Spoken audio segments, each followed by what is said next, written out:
छतरपुर की बड़ा मलहरा सीट पर पूर्व सीएम उमा भारती ने सीएम शिवराज के बाद पूरी ताकत इस सीट पर लगा दी है।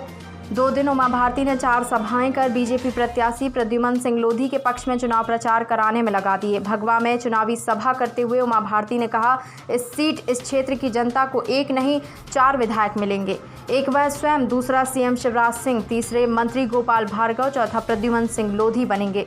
उमा भारती ने बीजेपी प्रत्याशी के प्रति जनता में नाराजगी पर जनता से कहा, यदि उनसे लोगों को कुछ नाराजगी है तो वह दूर कर लें, नहीं तो थोड़ी सी नाराजगी जीवन में बहुत दुख देती है और उसके बाद पछताना पड़ता है। उमा भारती ने सांची में 2024 को चुनावी राजनीति में उतरने की बात कही थी। उस पर सफाई देते हुए उमा ने कहा कि मैंने जो कहा था 2024 प्रचंड राजनीति करने का, वह सही है, क्योंकि जब वह गंगा नदी की केंद्रीय मंत्री थी तब उन्होंने 20,000 करोड़ की गंगा सफाई अभियान योजनाएं बनाई थी। वह एक दिन में पूरी नहीं हो सकती थी, उसमें समय लगता, इसलिए 2-3 साल गंगा किनारे रहूंगी। इसलिए उन्होंने पीएम मोदी और अमित शाह से कहा था कि वह यह लोकसभा का चुनाव नहीं लड़ेंगी और 3-4 साल चुनाव से दूर रहेंगी। उस पर अमित शाह ने कहा था कि वह चुनाव नहीं लड़ेंगी तो 3-4 साल लोकसभा सीट बीजेपी हार सकती है। कि हमने कांग्रेस की सरकार गिराई है, कांग्रेस के ही विधायकों ने कांग्रेस की सरकार गिराई है, हमने नहीं गिराई है। और उसको तो गिरना ही था, क्योंकि कमलनाथ जी को 3 बातों का ध्यान रखना था और वो नहीं रख सकते थे, उनकी सामर्थ्य नहीं थी। पहली थी, ज्योतिरादित्य का बहुत सम्मान करना चाहिए था। तीसरा था, गांव-गांव में घूमना चाहिए था, भोपाल से बैठ करके रिमोट कंट्रोल से राजनीति नहीं चल सकती। और तीसरा था, किसानों की कर्जा माफी व वायदे पूरे करने चाहिए थे। अब गलती उनकी थी, गलती की सजा उन्हें मिली। हम तो उन लोगों में से हैं कि जब हमें लगा तो शुरू में तो मैं भी मानती थी कि विधानसभा भंग होने दो, शिवराज जी के नेतृत्व में चुनाव होने दो, लेकिन बाद में मुझे ही शिवराज जी ने ही, वो सब लोगों ने समझाया कि बहुत ज्यादा खर्चा होगा, इसीलिए ऐसी स्थितियां अपने आप बन गई कि शिवराज जी मुख्यमंत्री बन गए। और फिर बात आई मुन्ना की।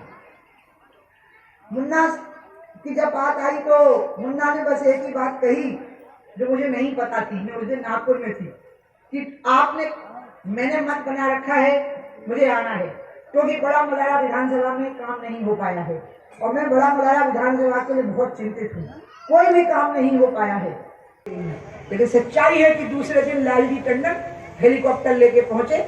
वो अटल जी के परम मित्र थे और उत्तर प्रदेश में मंत्री थे, और उन्होंने कहा कि चलिए, आपको अटल बिहारी वाजपेयी जी ने बुलाया है, नई कैबिनेट का विस्तार हो रहा है और आपको कैबिनेट मिनिस्टर बनाने की तैयारी है। अब आपको भगवान के दर्शन की इच्छा पूरी हो गई हो, क्योंकि वहां से फोन नहीं लगते थे, तो अब आप चलिए। तो मैंने कहा, चाचा बस नवरात्रि पूरी हो जाए और मैं नीचे आती हूँ। तो मैं तो उन मजदूरों के लिए लौट आई हूँ, मैं तो गरीब लोगों के लिए लौट आई हूँ, मैंने उनमें ही भगवान को देखा है। मुझे लगा यही केदारनाथ है जो मैं देख रही हूँ, कि ये गरीब आदमी जो खच्चर नहीं कर सकता वो इससे करवाया जा रहा है और ये ऊपर पैदल चल के आ रहा है। इसलिए मैं तो इसलिए लौट के आई। बचपन में कभी मैंने गांव में भी ऐसा देखा था, कलेक्टर एसपी आते थे तो उनके लिए कुर्सी डलती थी और पूरे गांव के लोग घर के सामने, मरिया के पेड़ के सामने हाथ जोड़ के खड़े हो जाते थे, दीनहीन बन करके। वो भी मुझे कभी नहीं भूलता था। इसलिए राम मंदिर बन गया, 370 हट गई।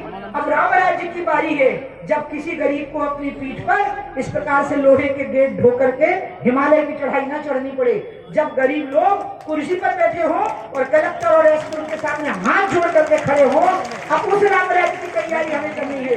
क्योंकि भगवान राम प्रजा के सामने हाथ जोड़ करके खड़े होते थे और कहते थे कि जो अनीति कछु भाषो भाई, तो बरजो मोय भय बिसराई। राम राज बैठे त्रिलोका, हर्षित भये गए सब शोका, बैर न कर काहू सन कोई, और राम प्रताप विषमता खोई। राम राज्य की पहचान क्या थी? कि विषमता नहीं थी, यानी कि लोग एक जैसा जीवन जीते थे। अभी ऐसा भारत में नहीं है, खाली बुंदेलखंड में नहीं, अभी ऐसा भारत में नहीं है। गरीब लोगों को अस्पतालों में, सरकारी अस्पतालों